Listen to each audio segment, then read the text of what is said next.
ये लिए से आई, ये भी देख लीजिए। सर देवबंद में है हम और चुनाव चल रहा है, तो क्या किस को लेकर जनता वोट कर रही है, बातचीत हो रही है, क्या लग रहा है कि अमन अमान रहे, भाईचारगी रहे, हर आदमी अपने हक का इस्तेमाल करे, ये तो कोई बात नहीं है, मगर मुल्क से मोहब्बत और अमन अमान बाकी रहे।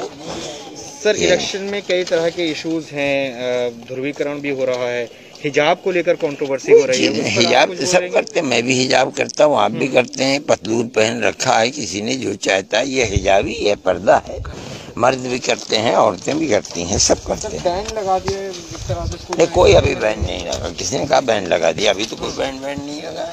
नहीं सर, लेकिन एक डिबेट चल रही है कि ये कितना रिलीजियस डिबेट है ये कि नहीं, ये कोई मजहबी ही चीज नहीं है, कोई आदमी मजहब को नहीं मानता वो भी पतलून पहनता है, इसका मतलब ये है कि कोई मजहबी ही चीज नहीं, मजहब भी बताता है, लेकिन शर्म हया की बात है। हमारा एक वातावरण है मुल्क का जिसके अंदर औरतें और मर्द नंगे नहीं रहते हैं, मर्द भी ये पतलून पहनते हैं, धोती पहनते हैं, लुंगी पहनते हैं, पाजामा पहनते हैं, ये हिजाब ही इसी को पर्दा कहा जाता है। सर ये कितना जरूरी है, इस बात पर बहस चल रही है। जिस आदमी में जितनी हया है उतनी जरूरी है, जितना बेहया ही है उतनी ही गैर जरूरी है। स्कूल्स में कितना जरूरी है?